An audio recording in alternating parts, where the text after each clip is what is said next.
aho urwego rw'abikorera mu Rwanda ruvuga ko Expo cyangwa imurikagurisha ry'ibikorerwa mu Rwanda rizwi nka Made in Rwanda Expo ubu ngubu rigenda rikura umwaka ku wundi buri uko rigenda ritegurwa, dore ko ubu ngubu riri gutegurwa ku nshuro ya 5.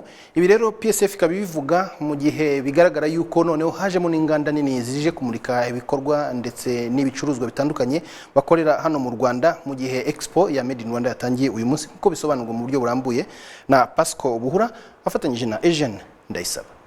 Mu masaha ya mu gitondo Gikondo ibikorwa bya nyuma ku mastandi birarimbanije, mu gihe ibigo bitandukanye byiyandikishije mu imurikagurisha ry'uyu mwaka by'ibikorerwa mu Rwanda Made in Rwanda Expo bikomeje kuhageza ibicuruzwa na serivisi zitandukanye bigomba kumurikwa. Ni imurikagurisha rya 5 ry'ubu bwoko ribereye ahasanzwe habera amamurikagurisha atandukanye, ndetse PSF ikavuga ko rigenda rihindura isura umwaka ku wundi. Dutangira Expo habaga haza ibintu byo mu bukorikori, ibintu bikoze mu mbaho cyangwa byari tumenyereye mu muco wa Kinyarwanda, ariko ubu ngubu basigaye haza ibintu byo mu buzima bwa buri munsi, aho uza ukabasha kubona insinga z'amashanyarazi, ukabona moto, ukabona telefone, ukabona ibikoresho za cuisinier cyangwa kuka, ku buryo n'ibyo mu bwubatsi ukaza ukabona abantu bakora imiti bakoresha bashyiramo amakaro mu nzu, byose bikorerwa mu Rwanda. Uyu munsi mu imurikagurisha nk'iri uhasanga imodoka, ipikipiki, mudasobwa, ibikoresho byo mu bwubatsi, imashini zifashishwa mu bikorwa bitandukanye ndetse n'ibindi bicuruzwa mu myaka mike ishize kuri bamwe byafatwaga nk'inzozi kuba byakorerwa cyangwa bigateranyirizwa mu Rwanda. Abaje kumurika ibikorwa byabo bwa mbere n'abasanzwe baryitabira bahamya ko yuba ari umwanya ubafasha mu kwagura amarembo bimenyekanisha ku isoko. Nibwo tukiza ndumva nta mwaka uragera, shaka abaduhagarara mu ntara, mu turere, uburyo bwose turashaka kwagura imikoranire. Ubu turacyari muri Kigali, ubwo rero twiteze wenda dufashijwe n'iri murikagurisha ko turi bubashe kubona amakontakte yandi, noneho tukareba uko izi products zacu twazigeza mu gihugu hose. Ntabwo Rwanda rumaze igihe kinini, rumaze umwaka umwe gusa rukora iyo Made in Rwanda y'umwaka ushize yabanje, nibwo bwa mbere twari dushyize ibikoresho ibi products zacu ku isoko.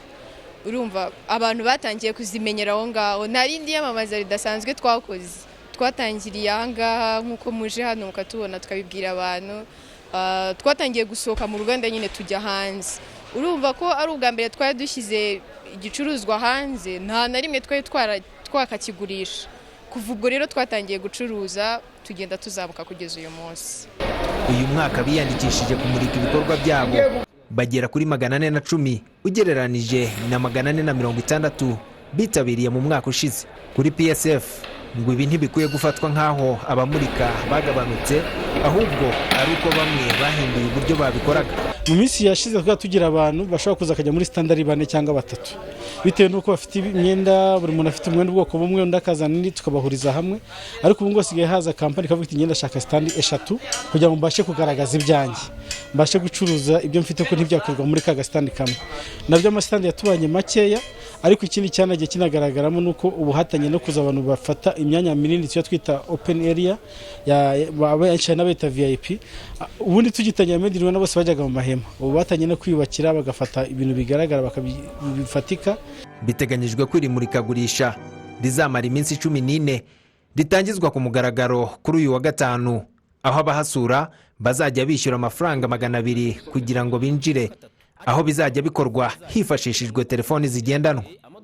PSF kandi irakangurira abamurika ibikorwa kudahindagura ibiciro bitwaje umubare munini w'ababagana, kuko ngo bica intege abakabaye abaguzi bahoraho b'ibyo bakora. Pasco Buhura, Televiziyo Rwanda.